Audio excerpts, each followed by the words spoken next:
School के वो दिन भी क्या दिन होते थे। अबे घंटे के क्या दिन होते थे। स्कूल के दिन एक ऐसा समय जो हम सबके फेवरेट होते हैं। नहीं, जिससे भी पूछो, गधा, होशियार, लंठ, महालंठ, सबकी बेस्ट मेमोरीज स्कूल के वो दिन ही होते हैं। और दूसरों का तो छोड़ो, मैं खुद सरकारी स्कूल से पढ़ने वाला लड़का, मेरे भी स्कूल के वो दिन ही फेवरेट यादें हैं। वैसे सरकारी स्कूलों में स्टैंडर्ड फैसिलिटी तो उतनी नहीं होती थी, पर बकचोदियाँ इतनी होती थी कि बच्चा एक बार यहाँ आने के बाद कहीं और पढ़ने जाने के लिए सोच भी नहीं सकता। इतनी ज्यादा मजे से कटने वाली जिंदगी कहाँ मिलेगी इन इंग्लिश मीडियम स्कूलों में, जहाँ होमवर्क से ही बच्चे की तसरीफ फट जाए। कल वो टकला हेडमास्टर आएगा कि नहीं आएगा ये उसके खुद के बाप को भी नहीं पता होता था, लेकिन हम बच्चों को ये जरूर पता होता था कि कल स्कूल के खाने के मेन्यू में खिचड़ी बनेगा या खीर। भाई साहब, बच्चों के बस्ते में कॉपी या किताब हो ना हो, प्लेट जरूर होती थी, और खाने के बाद उस प्लेट को धोने के लिए हैंड पंप पर जो युद्ध लड़े जाते थे, भाई साहब ऐसा लगता था कोई जंग छिड़ गई हो। उस टाइम पर भाई टीचरों की अलग ही लेवल की दहशत हुआ करती थी। नहीं, तुम सीधे हाथ पर तो मार ही रहे हो, उल्टे हाथ पर मार के तुम्हें कौन से रस प्राप्त हो रहे हैं। कोई कान पकड़कर अलग तरीके से दबाकर दर्द दे रहा है तो कोई झटके से नाभि पकड़ ले रहा है। हर टीचर नए तरीके से मारने की कोशिश करता था भाई। वेरिएशन में कुटाई होती थी लड़कों की। और कभी कभी तो ऐसा होता था कि टीचर मस्त नींद की झप्पियां ले रहा है और इधर सब बच्चे मस्ती में डूबे हुए हैं। तभी अचानक टीचर बौखलाकर नींद से उठता है और जो जो मिलता है सबको कूटता है, क्योंकि अभी इमीडिएटली मास्टर साहब को याद आया है कि वो यहाँ बच्चों को पढ़ाने आए हैं। और मौकाए वारदात पर ऐसे बच्चे भी पिट जाते थे जो वहाँ पर मस्ती नहीं कर रहे थे बल्कि पढ़ रहे थे। और ऐसे में जो हरामी बच्चे होते थे उनको असीमित खुशी मिलती थी, क्योंकि उनका तो ये हर रोज का है। पर आज अपनी आंखों के सामने पढ़ाकू बच्चों को मार खाते देखकर उसे अद्वितीय अद्भुत मनोरंजन का अनुभव प्राप्त हुआ।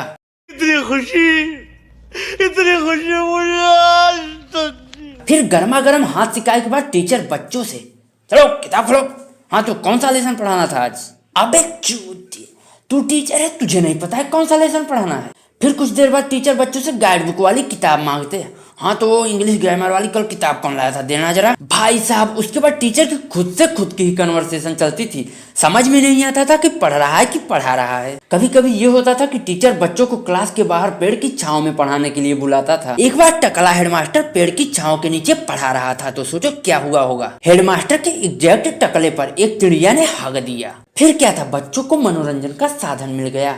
और इन्हीं सब के बीच एक अफवाह ये भी उड़ रही थी कि हेडमास्टर के टकले पर एक बार बिच्छू ने भी डंक मार दिया था। पर ये कुछ ज्यादा नहीं हो गया, क्योंकि ये हमने देखा नहीं था और खबर 4-5 साल पुरानी बताई जा रही थी, तो शायद अफवाह ही था। अब आती है बारी भाई बच्चों की गुंडई की। बहुत बड़े दबंग होते थे भाई हम लोग उस टाइम पर। छोटी छोटी बातों पर चूतियों की तरह लोट लोट कर लड़ रहे हैं भाई। तूने मेरी कॉपी पर पेन चला दी, चल लड़ जाते हैं भाई। तूने मेरे पेन की कैप तोड़ दी, चल लड़ जाते हैं भाई। तूने मेरा बैग कैसे छुआ, चल लड़ जाते हैं भाई। तूने मेरी तरफ देखा कैसे, चल लड़ जाते हैं भाई। हर समस्या का एक ही सोल्यूशन होता था, चलो लड़ते हैं। पर एक बंदा ऐसा था जिससे कोई लड़ना ही नहीं चाहता था, क्योंकि उसका 24 घंटे फाइटिंग मोड ऑन होता था भाई।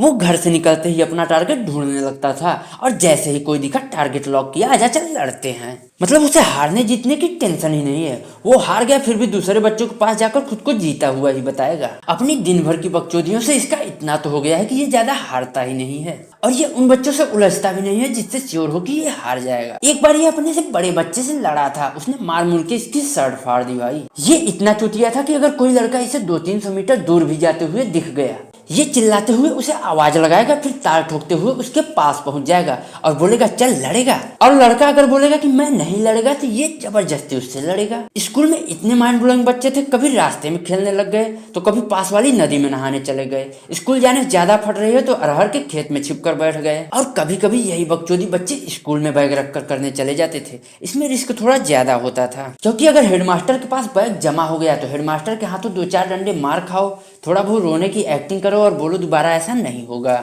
या फिर मॉनिटर की चाटो भाई यार कुछ जुगाड़ कर दे, बैग निकाल दे। पर ये हर बार काम नहीं आता। अगर टीचर ने ज्यादा कुटाई कर दी तो ये टीचर के लिए भी रिस्की होता था, क्योंकि बच्चा अपने घर पर बता देता था कि मास्टर ने मुझे बिना गलती के मारा है, और उनके घर वाले भी टीचर के पास शिकायत लेकर पहुंच जाते थे कि आप बच्चों को बहुत मार रहे हैं। अबे जान तो लो तुम्हारा बच्चा कांड क्या क्या करता है। वहीं दूसरी तरफ हमारे जैसे बच्चे, वैसे तो हम लोग ज्यादा मार खाते नहीं थे। हम लोग अगर घर पर शिकायत कर देते कि टीचर ने हमें मारा है तो वापस घर पर हमें उससे ज्यादा मार पड़ती। करती। तो यार यहीं पर वीडियो खत्म करते हैं। अगर वीडियो पसंद आए तो वीडियो को लाइक शेयर एंड चैनल को सब्सक्राइब कर दीजिएगा।